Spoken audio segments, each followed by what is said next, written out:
Georgia O'Keeffe.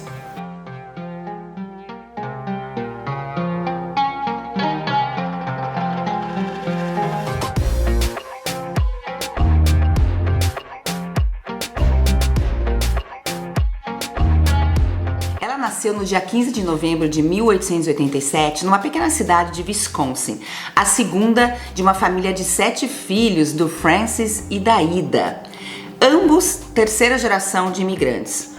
A família da Ida tinha vindo da Hungria e a família do pai da Irlanda. Eles viviam numa chácara, a quilômetros do pequeno povoado de St. Clair. Não era longe, mas quando eles iam para lá, eles iam de carroça. E mesmo assim, toda semana, uma vez por semana, a mãe colocava as meninas na carroça e levava lá pro povoado para que elas tivessem aulas de artes. Em 1902, toda a família muda para Virgínia por causa da saúde do seu pai.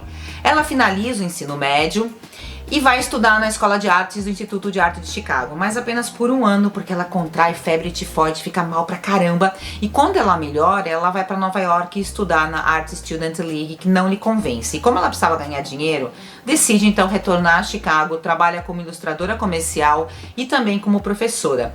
E como professora, ela vai dar aula no Texas, na Carolina do Sul, em Virgínia. E quando ela chega em Virgínia, ela volta a estudar na universidade local e vai conhecer um professor e artista que vai marcar um antes e um depois para ela, o Arthur Wesley Down. E por que marcou um antes e um depois? Nas escolas anteriores tinham dito para ela que ela tinha que representar fielmente esse mundo que a cercava. E ele vai dizer que não, que ela poderia interpretar esse mundo e ver o mundo como ela quisesse. Isso revolucionou a cabeça da nossa artista. Mas uma coisa, você bem sabe, é entender a ideia e outra é colocá-la em prática. Ela era capaz de desenhar o que quisesse, mas ainda não do jeito que gostaria. Então ela começou a experimentar com o carvão, que é uma técnica que exige rapidez, é uma técnica ágil. E isso fez com que aquela consciência, sabe aquele bichinho que todo mundo tem, que fica, ai não, isso não tá bem, né? Não tivesse tempo de ficar em cima dela. E fez com que ela desenhasse de forma, essa técnica levou ela a desenhos mais amplos, mais abstratos, que já não falam de figuras e sim de sensações. No mês de janeiro de 1916, ela enviou 10 desses desenhos para uma amiga em Nova York, a Anita, importante fotógrafa e sufragista, Anita Politzer. Ela adorou e resolveu mostrá-los para o seu amigo, o fotógrafo, galerista, colecionador de arte Alfred Stieglitz, que também amou e resolveu expô-los na sua galeria. Só que tem um detalhe, ambos esqueceram de pedir permissão a Georgia. Quando ela soube, ficou furiosa, viajou para Nova York para exigir que ele tirasse seus trabalhos lá da galeria, só que como ela mesma contou, o Alfred era um bom falador, ou seja, convenceu a Georgia a deixar seus trabalhos lá na 291 e mais do que isso, lhe ofereceu pagar 1 ano das suas despesas para que ela pudesse se dedicar inteiramente à arte. Ela vai então logo mudar para Nova York, vai entrar nesse círculo íntimo de artistas do Stieglitz. Quando eles se conheceram, ela tinha 29 anos e ele 52. Primeiro foram amigos, depois amantes e em 1924 se casaram. Ele fez mais de 500 retratos dela durante sua vida em comum.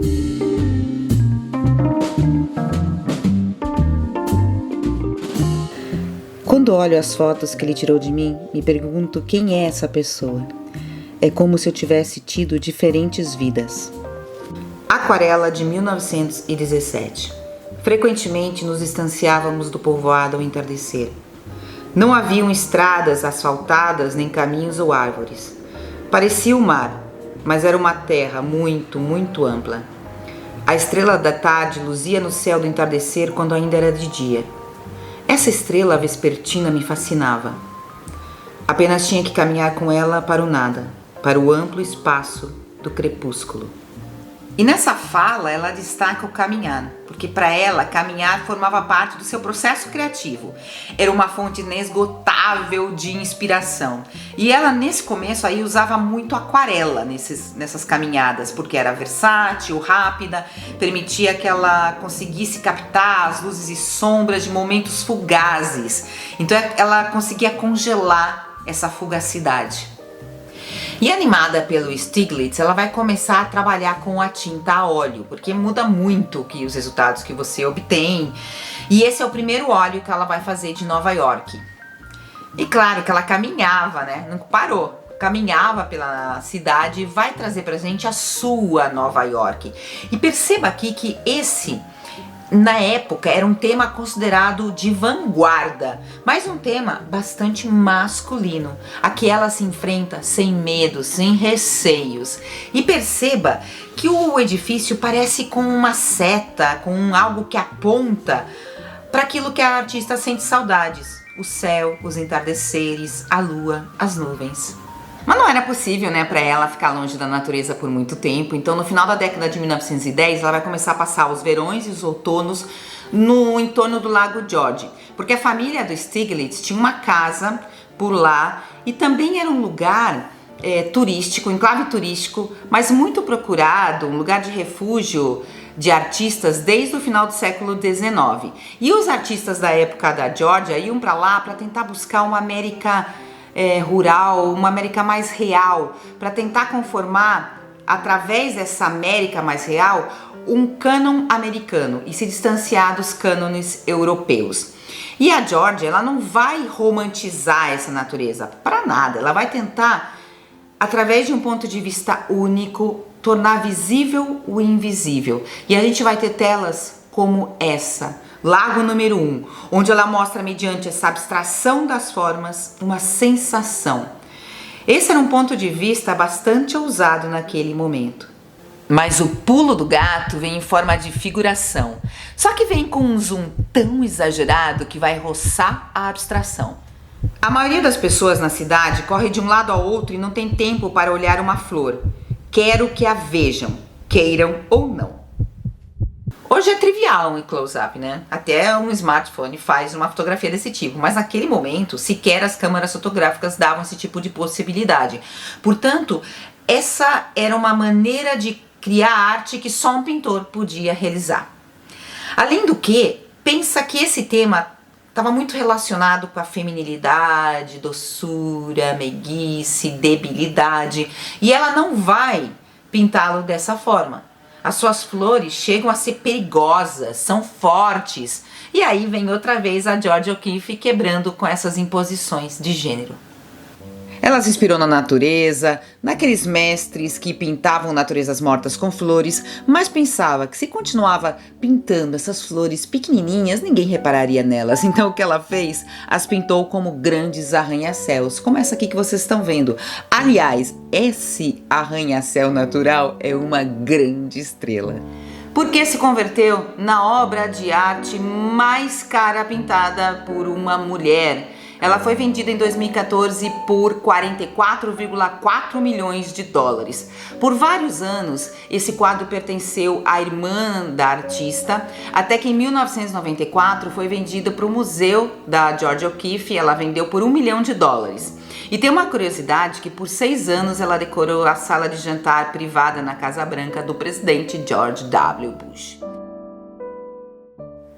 Em 1929, ela viaja pela primeira vez para o Novo México, até de forma casual, só que muda a sua vida completamente.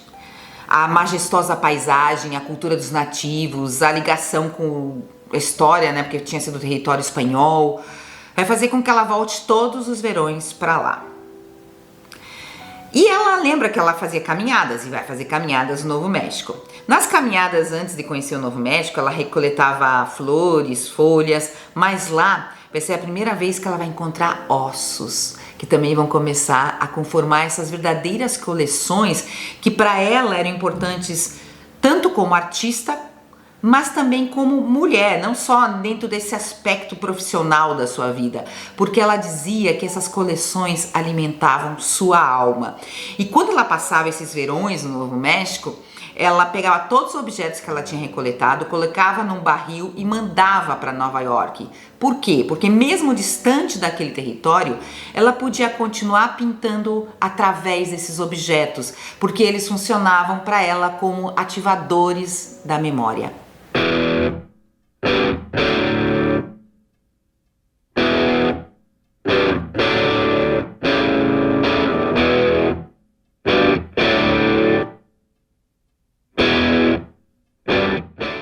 olha como que ela pinta esse osso da pelvis. É tal o zoom que ela aplica que a gente vai perdendo a noção quase do objeto.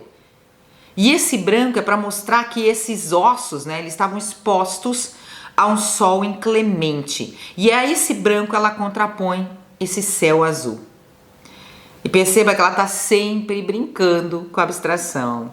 Se aproxima, se afasta, vai até o limite, volta à figuração. Em 1945, ela compra uma casa que, na verdade, era uma igreja antiga em ruínas. E no povoado de Abiquiu.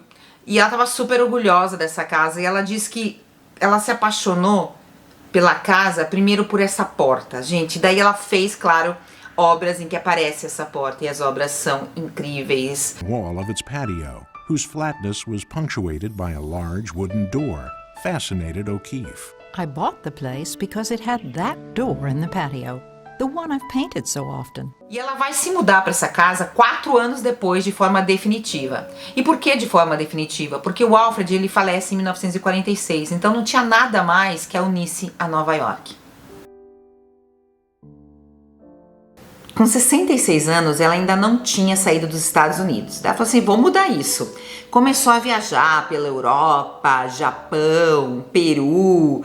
E ela ficou assombrada com a beleza do mundo visto desde um avião. E é claro que essa nova perspectiva vai passar a integrar também suas obras. Muito antes do pessoal aí do Vale do Silício criar essa ideia de uniforme, de roupa como identidade, né, como um reflexo, uma continuidade da sua identidade, a Georgia O'Keeffe já fazia isso. Mesmo morando em Nova York, ela nunca usou salto alto, ela trocava os corsés que restringiam o movimento, até porque ela caminhava muito, por vestidos com um corte inusitado, usava muita túnica, macacão, predominantemente as cores preto e branco. Quando ela vai para o Novo México, ela incorpora também cremes, tons de terra.